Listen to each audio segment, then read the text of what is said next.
از مجموعه داستان‌های کوتاه خانجان ملکزی. گوینده خانجان ملکزی.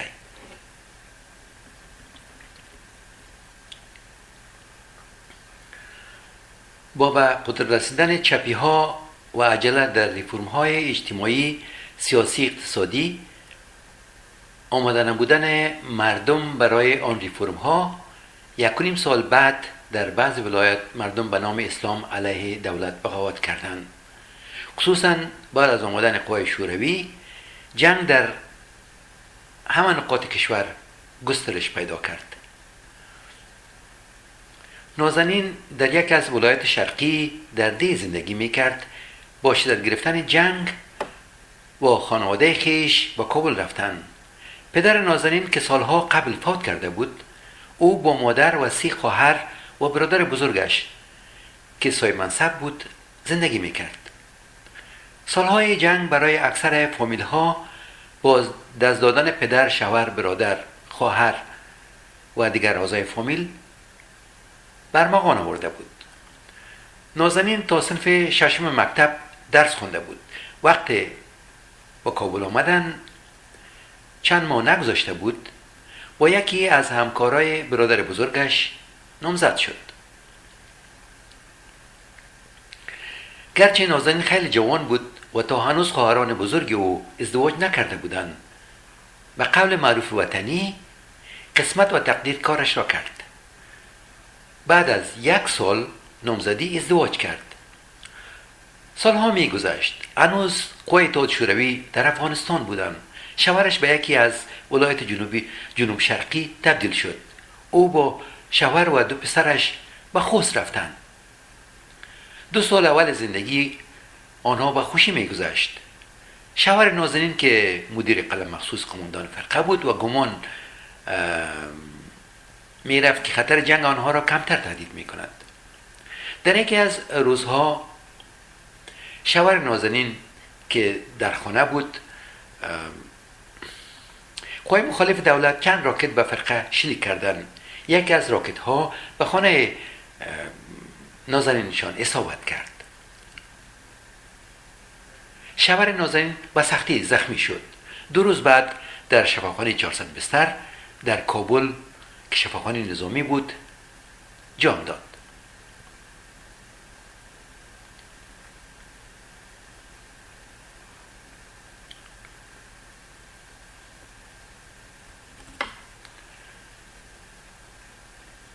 نازنین با 2 کودک خیش به کابل آمدند. با پول تقاعد شوهرش که خیلی ناچیز بود زندگی میکردند. در کابل کرایه‌های منازل خیلی گران شده میرفت. با گذشت زمان هر روز زندگی او سخت‌تر میشد. پسر بزرگ نازنین متین در صنف 4 مکتب سید محمد شاه مینه درس میخواند. بعد از مکتب جواری جوشاده میفروخت.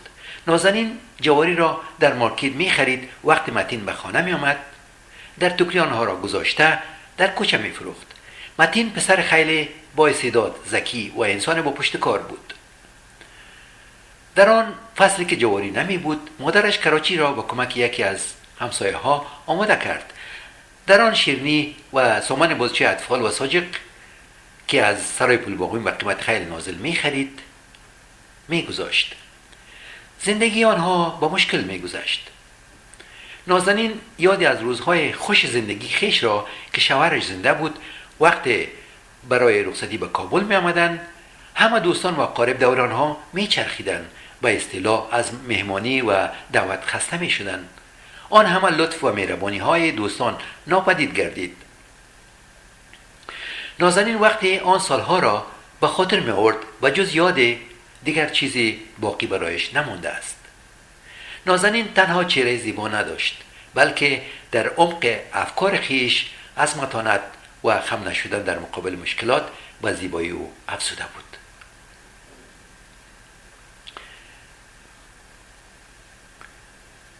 گزند روزگار هر روز حلقه زندگی را بر او تنگتر و طاقت فرسا می ساخت.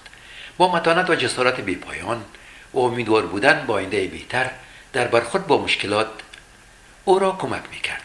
حالا دوستان، خویشاوندان همه خود را دور نگه می داشتند. در زبان دری ضرب مسئله است که میگویند روز بد برادر ندارد. متین صنف نهم مکتب بود. در داخل مکتب نگهبانی شبانه برایش پیدا شد، آن هم به شناخت مدیر صاحب مکتب. این یک کمک بزرگ اقتصادی به خانواده آنها بود. سالها میگذشت و بالاخره متین از صنف 12 فارغ شد. در آن زمان جنگ‌های کابل شدت می‌گرفت. نازنین با 2 پسر خیش متین و ازمرای دوباره به ولایت شرقی برگشتند. گرچه منزل پدری نازنین منهدم شده بود، آنها در ده خود در خانه یکی از دوستان برای موقت زندگی می‌کردند. در یکی از روزها متین به جلال‌آباد می‌رود. یکی از دوستان پدر خیش را که شخص سرشناس و تاجر بود ملاقات کرد. در ضمن صحبت حاجی صاحب به متین پیشنهاد کرد به حیث دریور شخصی و اگر خواسته باشد میتواند کار را آغاز کند. چند بعد متین خانواده خود را به شهر جلال‌آباد انتقال میدهد و به حیث دریور حاجی صاحب شروع به کار میکند.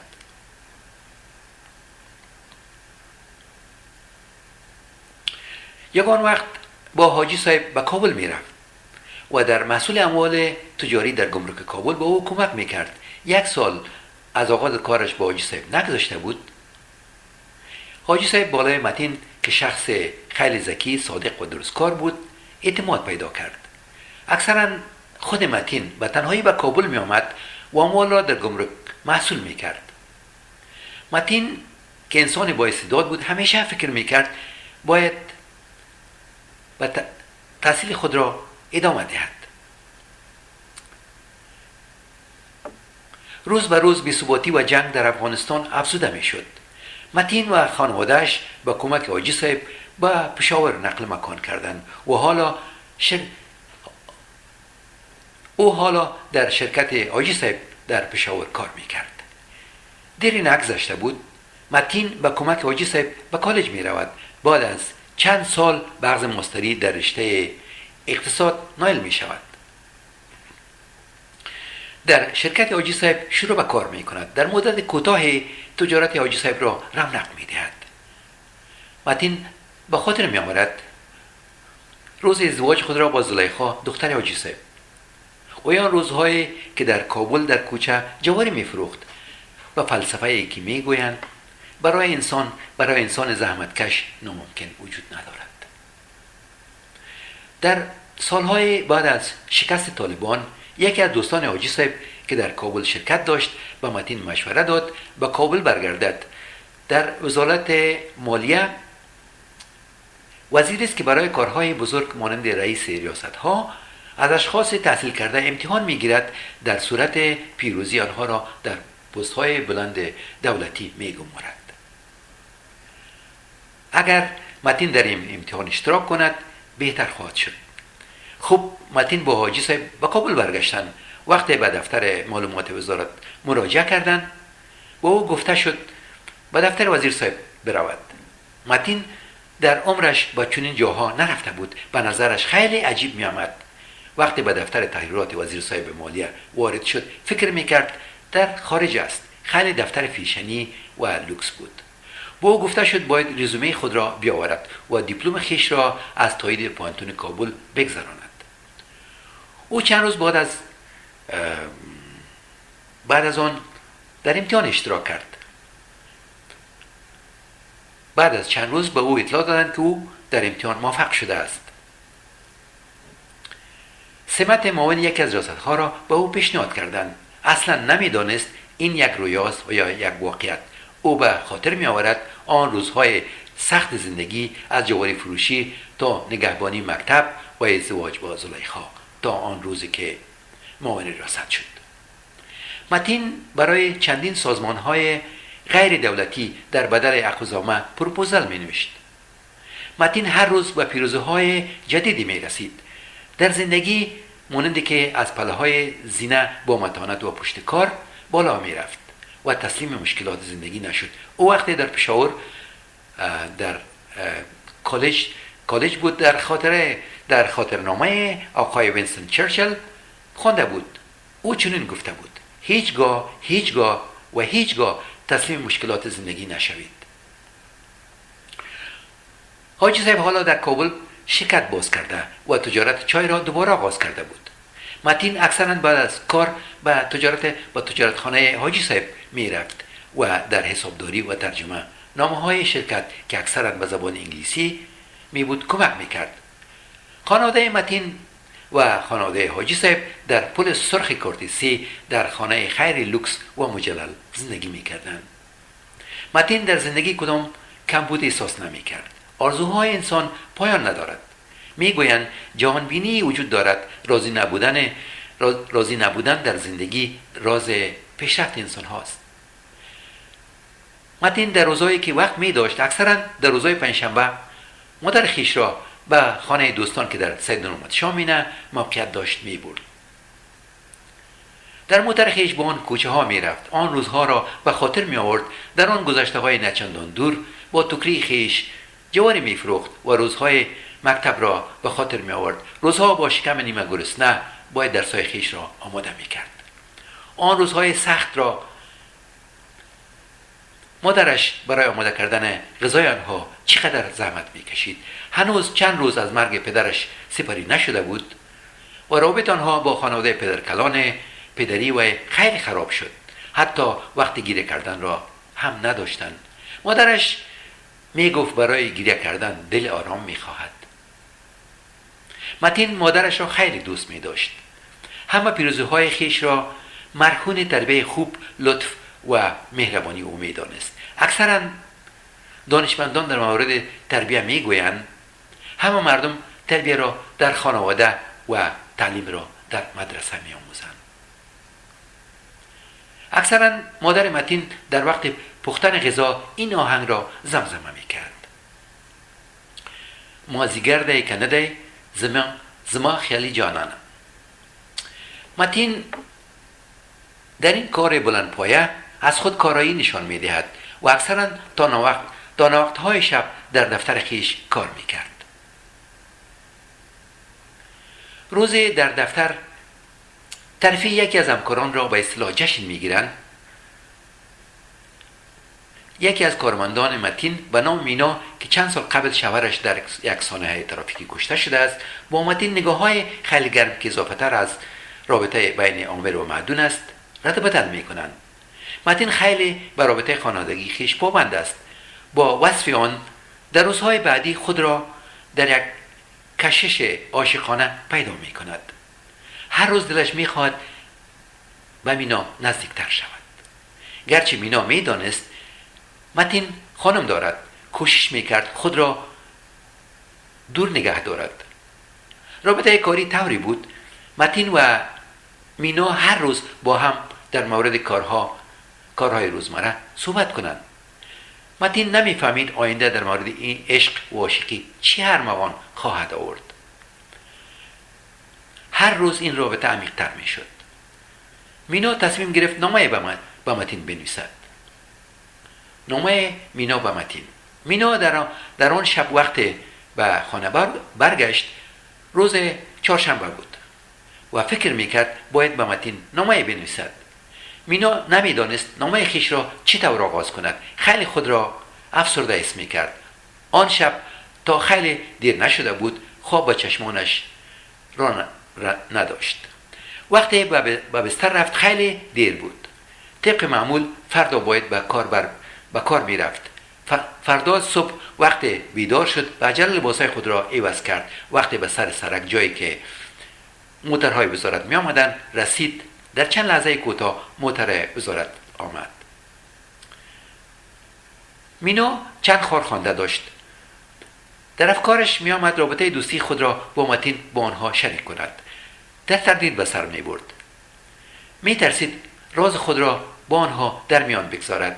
متین عامل او بود. اگر در وزارت با خبر می شدن با اتوریته متین خیلی صدمه وارد می شد. یکی از کارخوانده هایش که از زمان فاکولته با هم دوست بودند در ریاست جداگانه کار میکرد.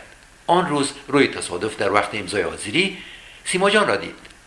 در ضمن صحبت سیما جان از او دعوت کرد امشب که شب جمعه است به خانه اینها بیاید.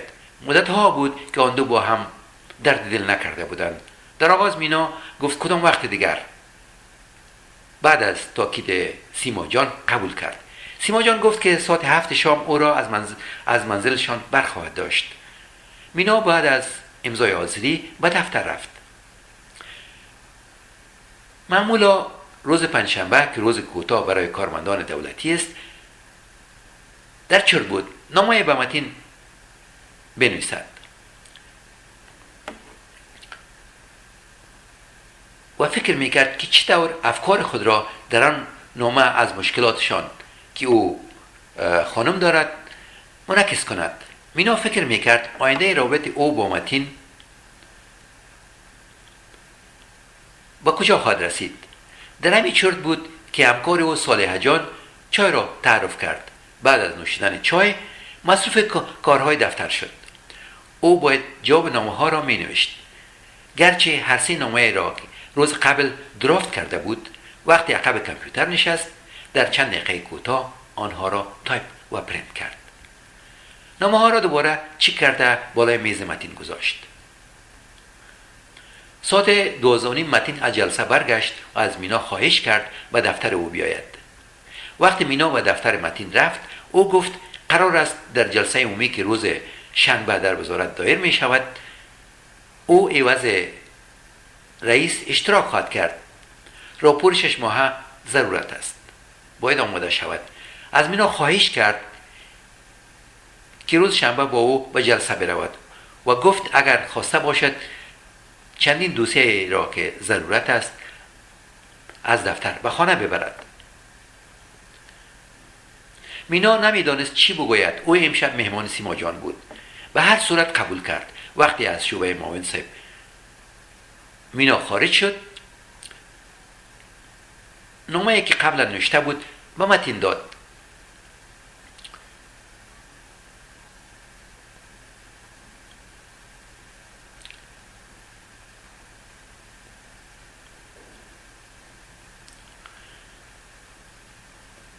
نامه‌ای که متین نوشته بود به مینا داد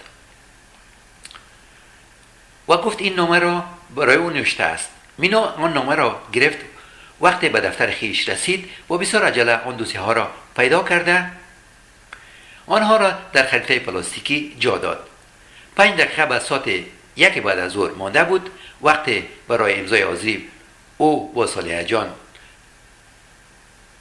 و جای مشخص رسیدن، همه کارمندان از شعباتشان آهسته آهسته برای امضای حاضری می آمدند. آن روز وقتی به خانه رسید، اولین کاری که کرد با اتاق خیش رفت. نامه متین را باز کرد. نامه این طور آغاز می شد: دلبندم مینای عزیز، نمیدانم نامه خود را از کجا آغاز کنم. لطفاً اولتر از همه از تو خواهش دارم این نامه را تا آخر بخوانی و در قضاوت خیش عجله نکنی.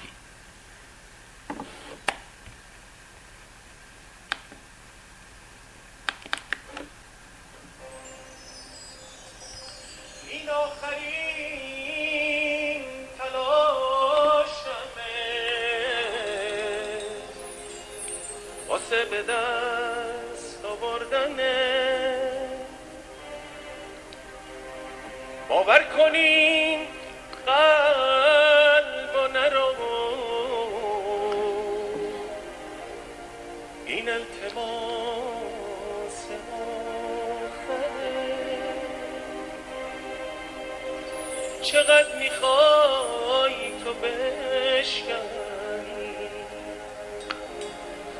غرور این شکسته رو. هرچی میخوای بگی بگو، اما نگو بهم برو. این دل و عاشقش نکن. اگه منو دوست نداری راحت بگو. اگه میخوای قلب منو جا بذاری دلم پر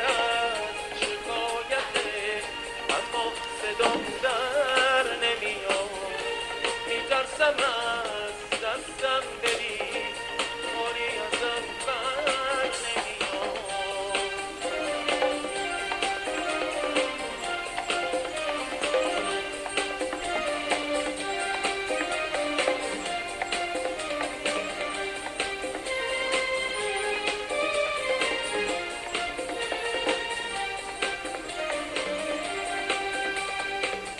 این آخرین تلاشمه واسه به دست آوردنه باور کن این قلب و نرو این التماس آخره چقدر میخوای تو بشکنی غرور این شکسته رو هرچی میخوای بگی بگو اما نگو دقیق برو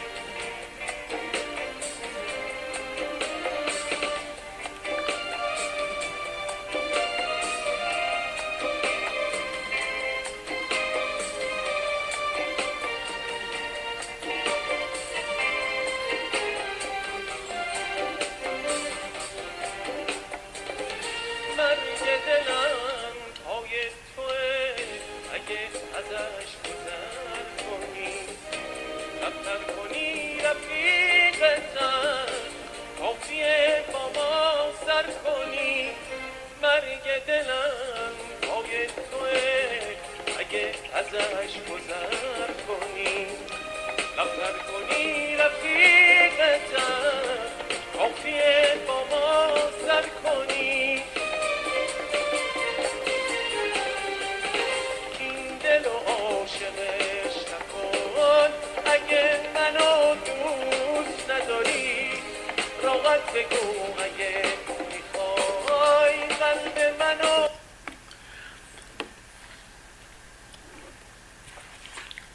بعد از خواندن نامه با یک گلاس چای در حویلی نشسته بود. در فکر فرو رفته بود. به یک نقطه نامعلوم خیره شده بود. مادرش از مینا پرسید خیلی چرتی معلوم میشوی خیریت است؟ مینا در جواب گفت چیزی نیست. امروز خیلی خسته شده است. مینا با مادرش گفت امشب قرار است به خانه سیما جانشان برود. در همین صحبت ها بودند. مادرش پرسید شب را آنجا خواهد ماند؟ مینا در جواب مادرش گفت به گمان اغلب بله. مینا دوباره به اتاق خویش برگشت. قلم را برداشت. او که یک بار ازدواج کرده بود و حالا متین خانم داشت نمیدانست به متین چی بنویسد. مینا خیلی به متین علاقمند بود و در این 6 ماه به اصطلاح آغاز دوستی آنها فکر میکرد یک بار در زندگی خیش که شوهرش در آن حادثه ترافیک کشته شد خود را به گفته مردم بدبخت فکر میکرد و حالا این عشق نافرجام متین خانم دارد. در آن جامعه شرقی و ثانیاً افغانی این طور رابطه ها خیلی جدی محسوب میشد. مینا نامه خیش را این طور آغاز کرد: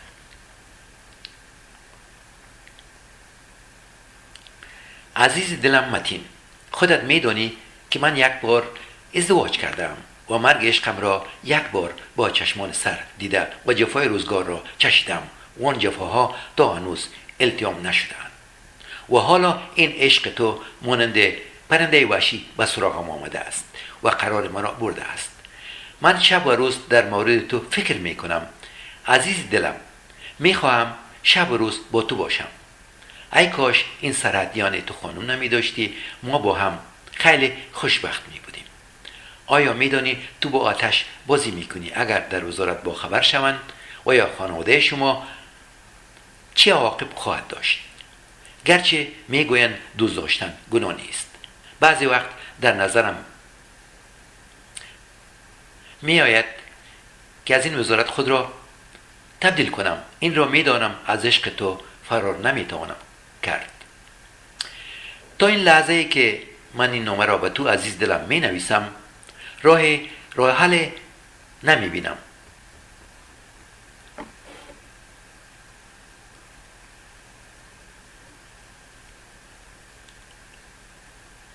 مینا به همین شرطها بود ساعت نزدیک به 7 شام نزدیک می شد و عجل لباسهای خیش را عوض کرد. تا هنوز بوتهای خود را نپوشیده بود که زنگ دروازه به صدا درآمد. فکر میکرد که باید سیما جان باشد. بعدا او فهمید که یکی از همسایه ها خیرات کرده بودند. پسر همسایه حلوا آورده بود.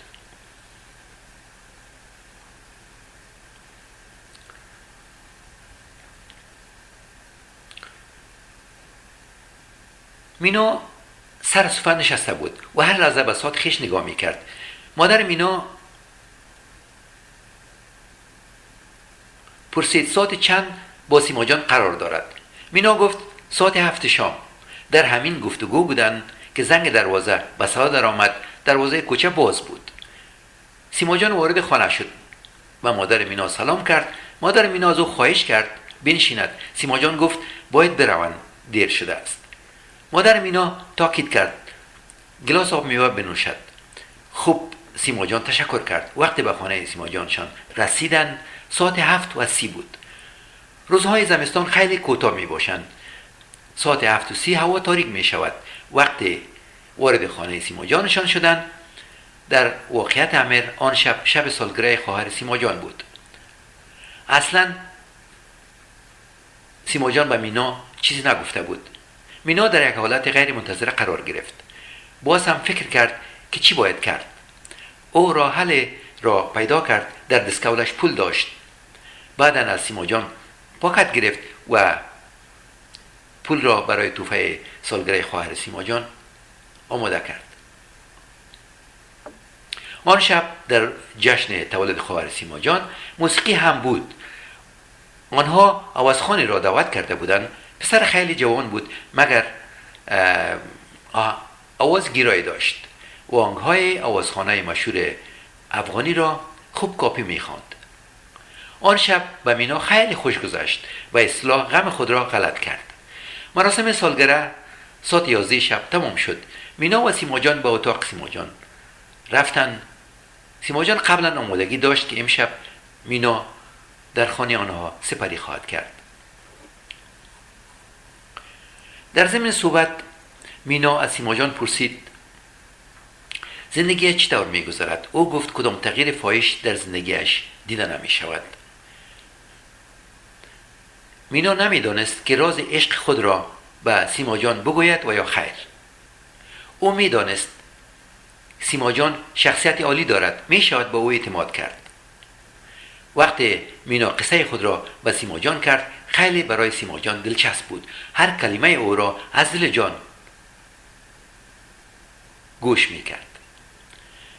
مینا از درد دلش تا نوقتهای شب قصه کرد و با شانسهای زندگیش لعنت می فرستاد.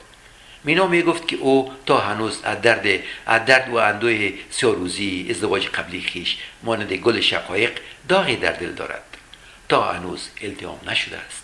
او نمیدانست این رابطه عشق و کجا خواهد رسید. آن شب مینا و سیما خیلی تا وقتهای شب درد دل کردند. فردا روز جمعه بود. ساعت 10 صبح از خواب بیدار شد. بعد از صبحانه مینا به سیما جان گفت باید بروند. مینا وقتی از خانه سیما جانشان برگشت دوسیه‌هایی را که از دفتر آورده بود شروع به خواندن آنها کرد. آن روز توانست راپور را برای جلسه روزشنبه آماده کند. او نمیدانست به متن چی بنویسد. او فکر میکرد که درد دل او درمان ندارد. شب وقتی او به بستر رفت در بستر و سقف نگاه میکرد و در فکر فرو رفته بود. مینا نامه نوشته مگر در نامه خیش نتوانسته بود به طور روشن به متن بگوید دوستی آنها پایدار نخواهد ماند. با یک دلیل بسیار ساده که آن هم زن داشتن متن بود. مینا از آن شب تا خیلی دیر از یک پهلو و پهلوی دیگر میغلطید. وقتی صبح بیدار شد خیلی خسته خود را حس میکرد. وقتی به وزارت رسید متن در دفتر بود. بعد از اول پرسی خیلی کوتاه مینا با او گفت که راپور آماده است. ساعت 9 مینا و متن به جلسه وزارت رفتند. وقتی از جلسه برگشتن ساعت 12 بجه بود. مینا نامه‌ای که به متین نوشته کرده بود به او داد. مینا به سیما جان تلفن کرد و از او خواهش کرد که برای چای خوردن به دفتر آنها بیاید. سیما جان وقتی چای خود را می نوشید خیلی با آهستگی صحبت می کرد. سیما جان از مینا پرسید که نامه‌ای که نوشته کرد به متین داد. آن دو خیلی شمرده صحبت می کردند. مینا و سیما جان در مورد رابطه با متین گفت که فکر می کند جز جدایی و تبدیلی از این ریاست و یا به یکی از مربوطات خارجی وزارت چاره وجود ندارد. سیما جان نمی دانست به مینا چی بگوید. وقتی کوتاه نان چاشت گذشت، وقتی سیما جان به دفتر خیش می رفت، مینا از او خواهش کرد که امشب به خانه آنها بیاید. سیما جان موافقت کرد. روزها و هفته ها سپری می شد. موضوع تبدیلی خیش را مینا با متین در میان گذاشت. متین از او خیلی خواهش کرد این کار را نکند. در یکی از روزها متین برای کنفرانس به خارج دعوت می شود. مینا فکر می کند این بهترین وقتی است که او خود را از این ریاست تبدیل کند. با کمک سیما جان او به بسیار سادگی موافقه یک از ریاست‌های مربوط به وزارت را دریافت می کند و رئیسشان هم موافقه می کند. وقتی متین برمیگردد در مقابل یک عمل انجام شده قرار می گیرد. با نبودن مینا خیلی به متین بد می گذارد.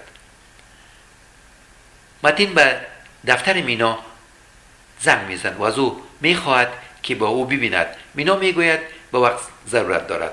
در نهایت امیر با هم موافقه می کنند در هفته آینده مینا با او تلفن خواهد کرد.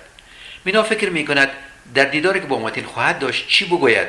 وقتی با سیما جان در این مورد مشوره کرد، سیما جان به مینا گفت شب جمعه به خانه اینها بیایند. با هم صحبت خواهند کرد. متین نامه نوشت و آن را به پیاده دفتر خیش داد تا آن را شخصا به دفتر مینا ببرد. وقتی نامه متین را مینا باز کرد، نامه اینطور آغاز می شد: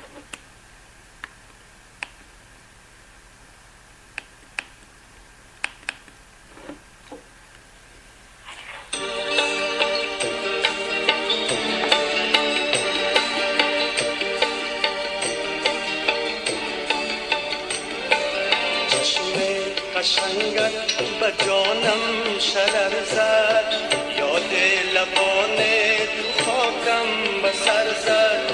ای آرزوی دلیزار من، ای روشنی شب تار من.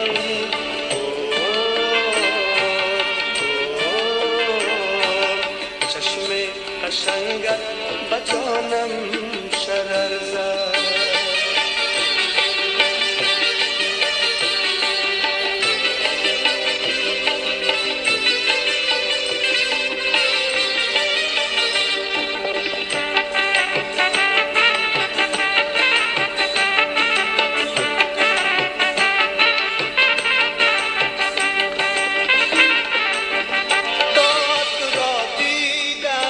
نقش تو در دلم کی خیال تو گردد جدا از برم.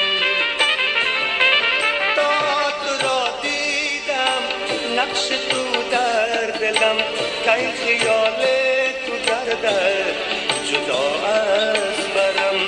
چشم قشنگت به جانم شرر زد، یاد لبان تو خاکم به سر زد. ای آرزوی دلیزار من، ای روشنی شب تار من.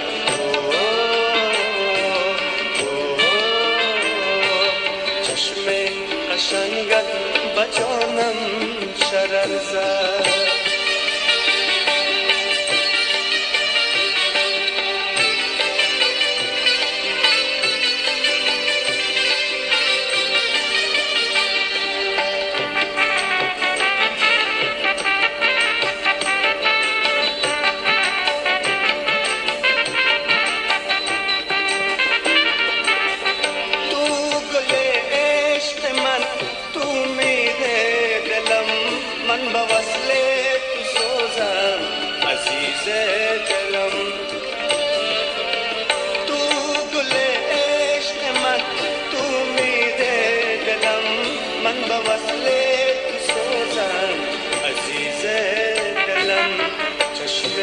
قشنگت به جانم شرر زد، یاد لبان خاکم به سر زد. آیا روزای دلیزار من، ای روشنی شب تار من.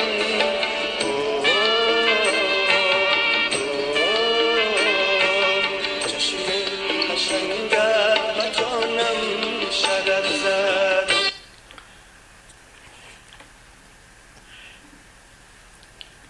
بعد از خواندن نامه، مینو خود را در یک دروهی حس می‌کرد و نمی‌دانست به متین چی بگوید. او و سیما جان شب جمعه به توافق رسیدند که ملاقات متین و مینا در منزل آنها صورت گیرد. بعد از صحبت خیلی جدی، مینا با متین به کدام نتیجه نرسیدند، به خاطر که متین زن داشت. متین خود را در یک دوراهی میدید. او شخصی بود خیلی به خانوادهش متحد بود. بعضی وقت در ذهنش می آمد موضوع جدایی خیش را با زلیخا مطرح کند. باز آن روزها را به خاطر می آورد، آن روزهای مشکل زندگی خیش را که پدر زلیخا چقدر با او مهربانی کرده بود. روزها می گذشت. متین و مینا ما یک بار با کمک سیما جان در خانه آنها می دیدن. در یک شب جمعه خانواده حاجی صاحب به عروسی به شهر جلال آباد دعوت شده بودند. مادر متین و خانواده حاجی صاحب و خانم متین زلیخا به عروسی رفتن. متین خیلی مصروف کارهای دفتر بود، نتوانست در آن عروسی اشتراک کند. روز جمعه وقت برگشت از جلال آباد، ماشین حاجی صاحب که خود او رانندگی میکرد در تنگی تصادم کرد. تصادم به حد شدید بود که همه اعضای خانواده کشته شدند. آن شب ساعت 10 شب بود. یکی از دوستان متین به او زنگ زد، خبر تصادم را با او داد. متین اصلا باور نمی کرد.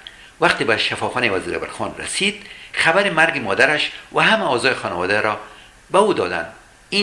این درد و ماتم خیلی بالای روح و روان او اثر گذاشته بود. چندی نگذشت او کار خیش را رها کرد. برای او در جهان چیزی که مایه امیدواری او باشد وجود نداشت. او همه گوشه های زندگی را از دیدگاه ناباوری میدید. برای او پایان جهان فرا رسیده بود.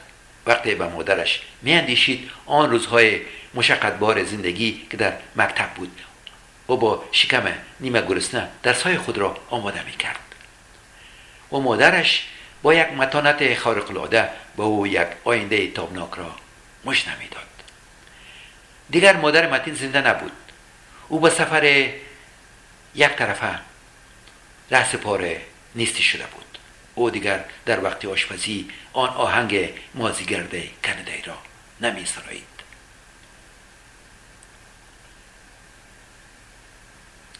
همه بخشای زندگیش با مرگ خانوادهش از بین رفته بود.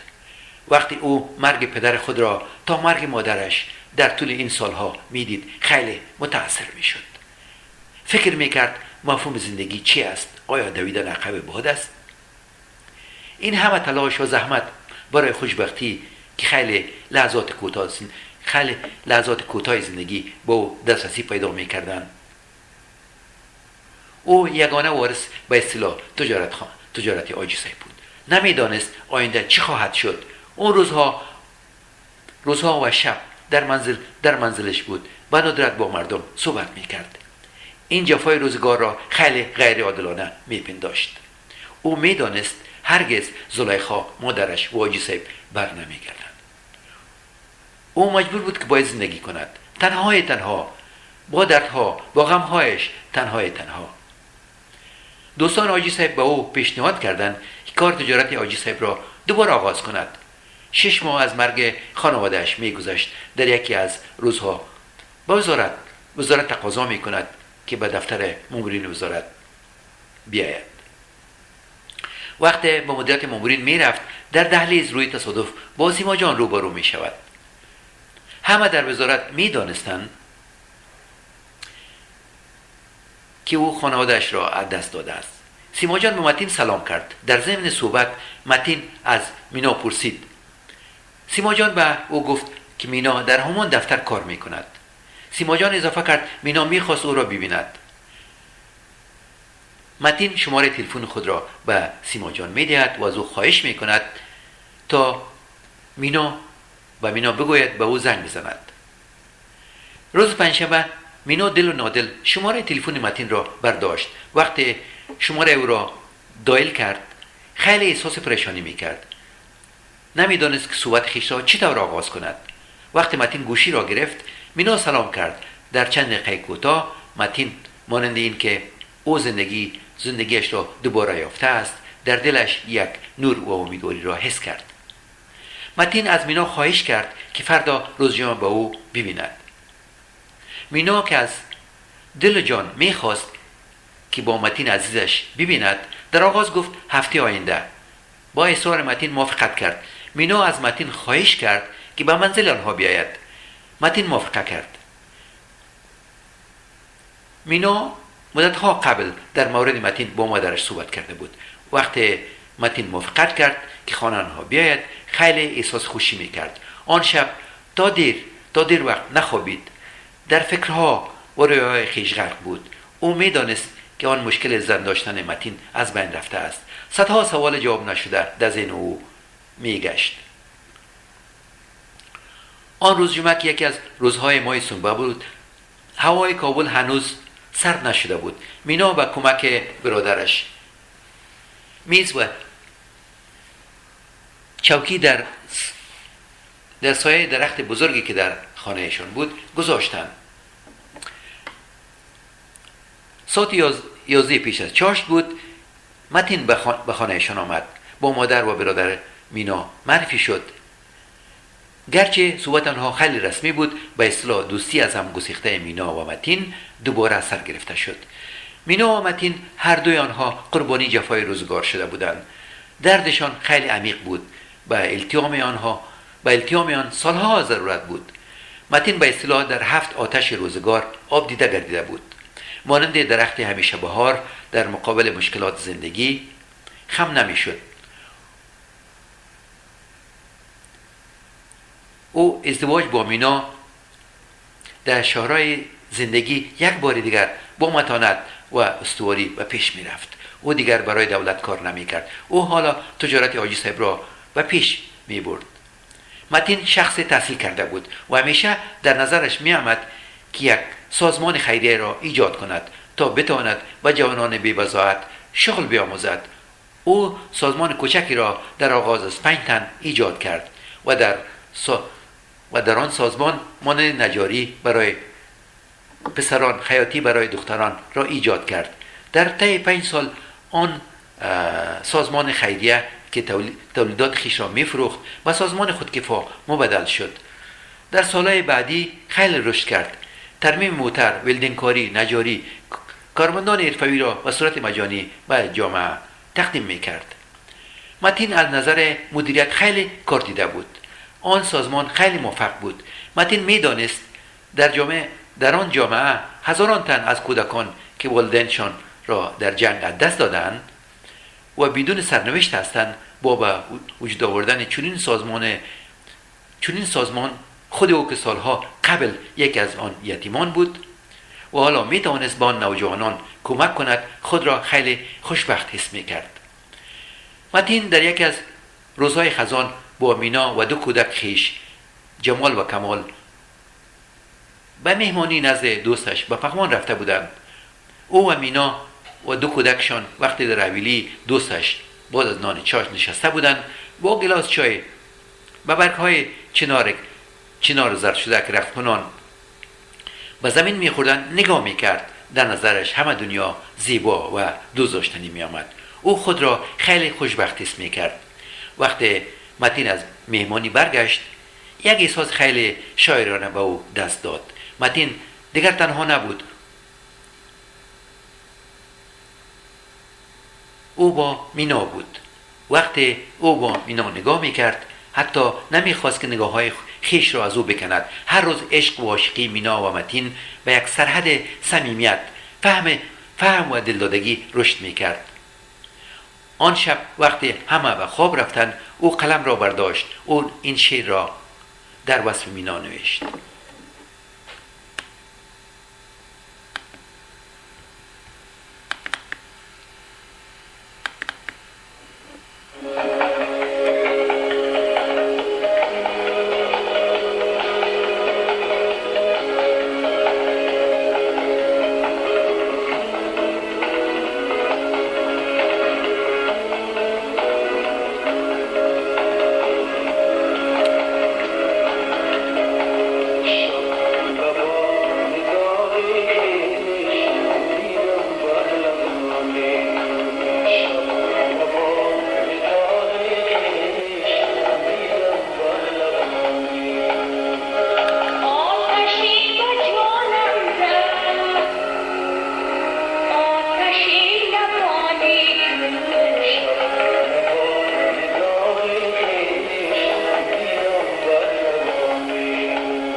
پایان داستان.